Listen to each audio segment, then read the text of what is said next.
मनोज दादा जरांगेंनी मराठा आरक्षणासाठी आंदोलन केल्याच्या नंतर त्या आंदोलनाला काळा दिवस म्हणणारा एक तुळजापूर मध्ये आहे आणि दुसरं कुठं आहे? दुसरं कुठं आहे? दुसरं कुठं आहे? आता सुपडा हे विकास आपल्या बापजाऱ्याची जमीन विकून जर तुम्ही कुठं काय काम केलं असेल तर विकासावर बोलावं.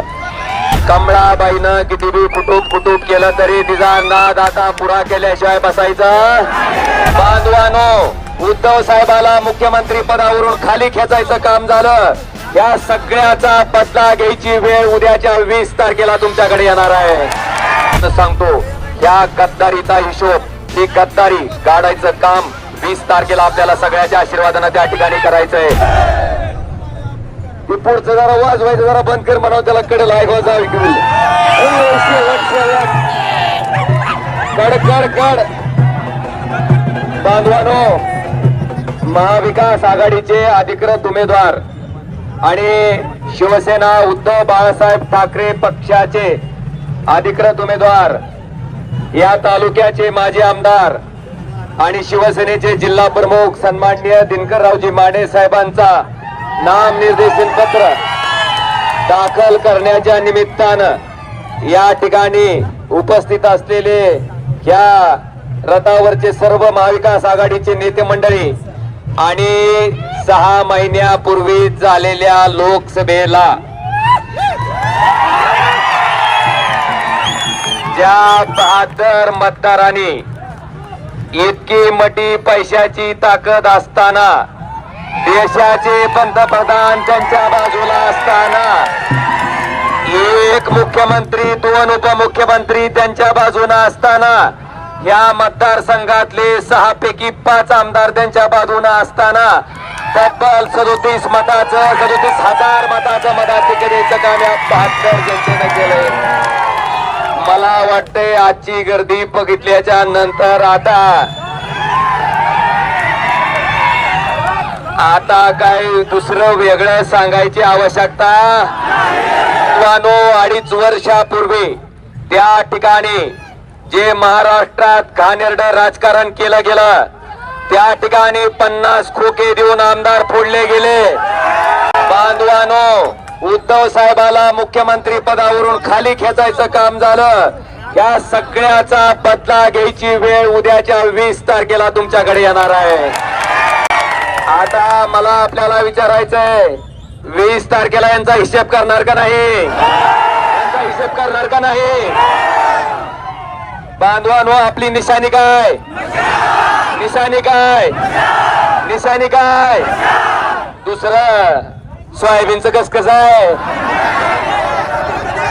भाई और बहनों, 3800 रुपये लेके निश्चिती हुई या नहीं हुई? आता त्या सोयाबीनचा भाव पक्का लक्षात ठेवायचा आहे. ठेवणार का नाही? भाई और बहनों, 3800 रुपये लेके निश्चिती हुई या नहीं हुई? आता त्या सोयाबीनचा भाव पक्का लक्षात ठेवायचा आहे. ठेवणार का नाही? मला सांगा, आपल्या पक्षाचा आमदार नसल्यामुळं काय त्रास तुम्हाला सहन करावा लागला आहे का नाही? आणि मला तुम्हाला विचारायचंय, विकास विकास विकास म्हणतेत. अरे विकास आपल्या बापजाऱ्याची जमीन विकून जर तुम्ही कुठं काय काम केलं असेल तर विकासावर बोलावं. पैसे कुणाचे आहेत? तुमचे टॅक्सचे आहेत का नाही? सकाळी दात घासायला गेला तर जीएसटी भरूनच पेस्टी ती, आंघोळीला गेला तर जीएसटी भरूनच साबण येत आहे, अंडरपॅन्ट चडी घालायची म्हणलं तर जीएसटी भरूनच आहे, टावेल घ्यायचा म्हणलं तर जीएसटी आहे, माणूस वर गेल्यावर पोचवायच्या सामानावर सुद्धा जीएसटी आहे. मग तुमचे टॅक्सचे पैसे तुमच्यासाठी खर्च करायचे आणि भूषण कोण हाणायचं? कोण हाणायचं? आता बांधवानो, दुसरा विषय, मनोज दादा जरांगेंनी मराठा आरक्षणासाठी आंदोलन केल्याच्या नंतर त्या आंदोलनाला काळा दिवस म्हणणारा एक तुळजापूर मध्ये आहे आणि दुसरं कुठं आहे? दुसरं कुठं आहे? दुसरं कुठं आहे? आता सुपडा आता सुपडा. आणि मला कळालंय निवडणुकीत बघितलं होतं लोकसभेला, होय 1000 होतं का 500 होतं, किती होत? पण पैशाच्या जीवावर राजकारण करू पाहणाऱ्या माणसाचा माज पैसे खर्चून जिरवल्याशिवाय राहायचा, पैसे खर्चून जिरवल्याशिवाय राहायचा. ठरलंय का पक्का? नीट ठरलंय का? आणि बांधवानो, ज्या पद्धतीचं 10 वर्ष माने साहेबाचं काम तुम्ही बघितलंय का नाही? मला आपल्या सगळ्याला जाहीररित्या सांगायचंय की आम्ही उमरग्याला सुद्धा त्या ठिकाणी लिंगायत समाजाचा एक समाज बांधव, त्या ठिकाणी प्रवीण स्वामी नावाचा उमेदवार त्या ठिकाणी दिलेला आहे. त्या समाजाला सुद्धा प्राधान्यत्व द्यायचं काम आपण शिवसेनेच्या माध्यमातून केलंय. माझी विनंती आहे की त्या सगळ्या बाबीचा विचार करून आम्ही काम करत असताना कधीही कुठला समाज, कुठली जात, कुठला धर्म बघून काम केलं नाही. आलेला प्रत्येक माणसाचं काम करायची जबाबदारी आपली असं समजून काम करत आम्ही आलेलो आहे. आणि तुम्हाला सांगतो की ज्या पद्धतीनं तुमचा खासदार महाराष्ट्रात नव्हे तर देशात प्रसिद्ध आहे का नाही? तुम्हाला तुमच्या घरातल्या लेकरासारखं आहे का नाही? मला वाटतंय माने साहेबाचं काम सुद्धा त्याच्यापेक्षा एक काकण आगाव त्या ठिकाणी तुमच्यासाठी असणार आहे. आणि म्हणून बांधवांनो, तुम्हाला कळकळीची विनंती आहे की उद्याच्या येणाऱ्या 19 तारखेला मतदान करत असताना आपण सगळ्यांनी,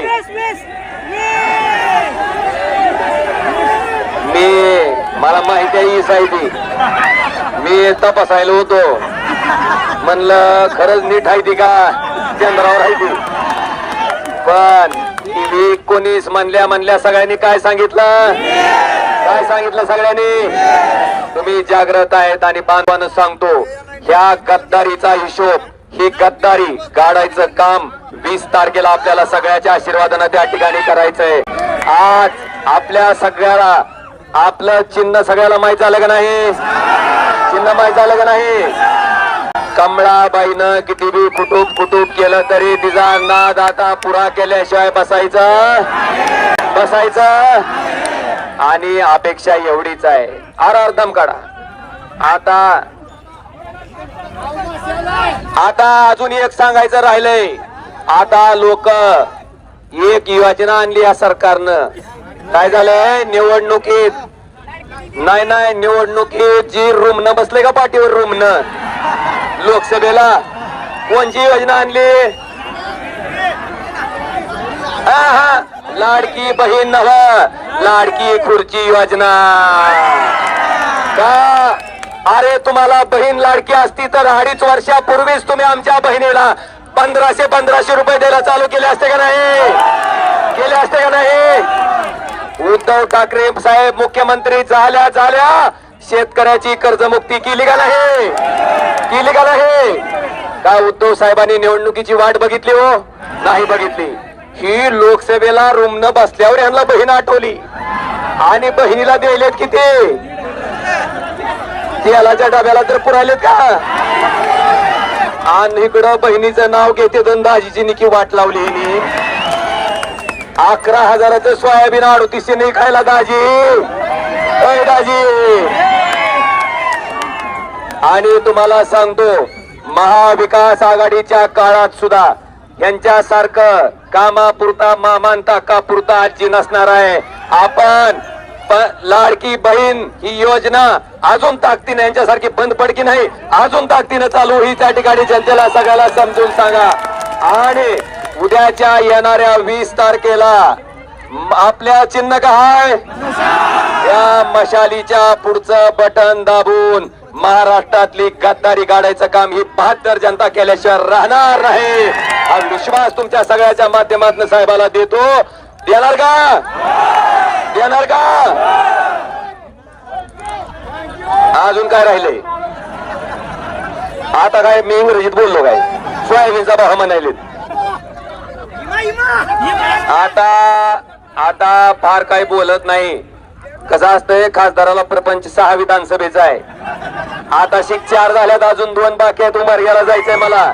तर तुमच्या सगळ्याला शुभेच्छा देतो, माने साहेबाला शुभेच्छा देतो की उद्याचं 20चं मतदान, उद्या तुमचा वाघ त्या ठिकाणी महाराष्ट्राच्या विधानसभेत पाठवायचं काम ही जनता केल्याशिवाय राहणार नाही. हा विश्वास देतो, तुम्हाला सगळ्यांना शुभेच्छा देतो.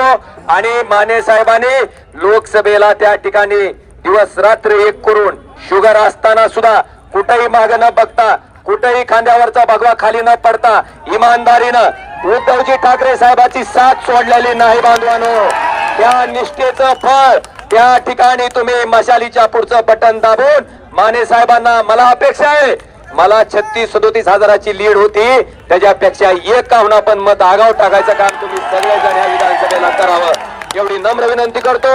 आपल्याला शुभेच्छा देतो आणि रजा घेतो. धन्यवाद. उद्धव ठाकरे यांचे निष्ठावंत अशी ख्याती असलेल्या खासदार ओमराजे निंबाळकर यांना त्यांच्या घरातूनच धक्का बसलाय. त्यांचे चुलत बंधू तथा धाराशिवचे माजी नगराध्यक्ष मकरंद राजे निंबाळकर यांनी बंडाचं निशाण हाती घेण्याचं आता ठरवलं आहे. त्यामुळे ठाकरे सेनेला पहिल्याच घासाला खडा लागल्याची चर्चा सध्या राजकीय कळंब विधानसभा मतदारसंघात सुरू आहे. निष्ठावंत शिवसैनिक हे विरुद्ध घेऊन दुसऱ्यांदा विधानसभा निवडणुकीत समोर जात असलेले आमदार कैलास पाटील यांनी सोमवारी शक्ती प्रदर्शन केलं आणि त्याच वेळी मकरंद राजे निंबाळकर यांचा अपक्ष उमेदवारी वार्ता घेऊन धडकली.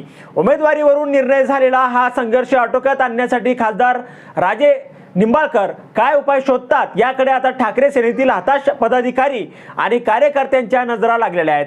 लोकसभा निवडणुकीमध्ये एकमेकांचे पारंपरिक प्रतिस्पर्धी असलेल्या खासदार ओमप्रकाश राजे निंबाळकर आणि भाजपा आमदार राणा जगतसिंग पाटील यांच्या पत्नी अर्चना पाटील यांच्या दुरंगी लढत झाली. मोठ्या मताधिक्याने राजे निंबाळकर यशस्वी झाले.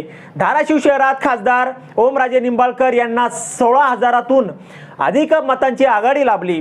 यात माजी नगराध्यक्ष तथा खासदार राजे निंबाळकर यांचे चुलत बंधू मकरंद राजे निंबाळकर यांचंही योगदान मोठं होतं.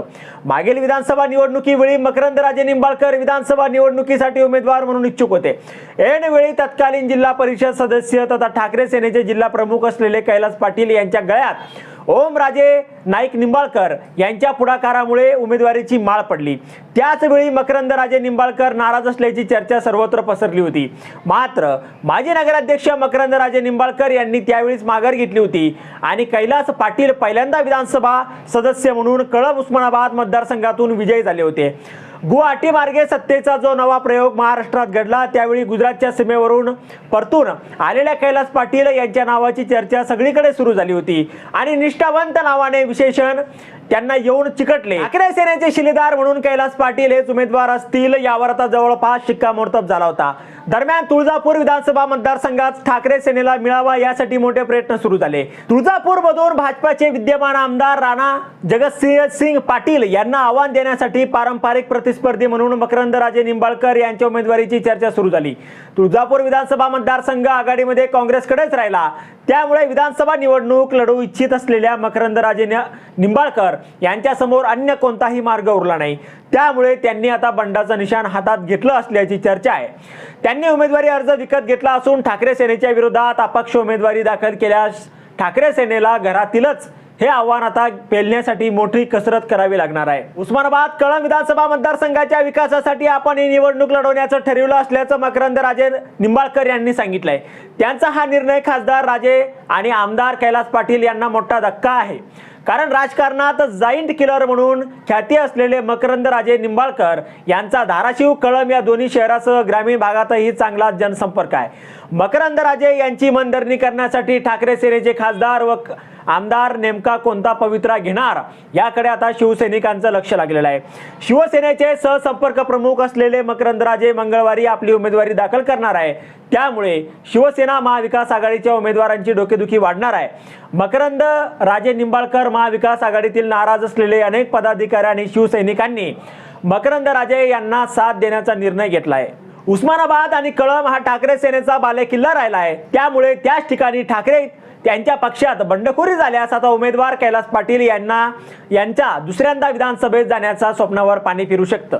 आता यावर तुम्हाला काय वाटतं? तुमचं मत कमेंट बॉक्समध्ये लिहायला अजिबात विसरू नका. व्हिडिओ आवडला असेल तर जास्तीत जास्त शेअर करा.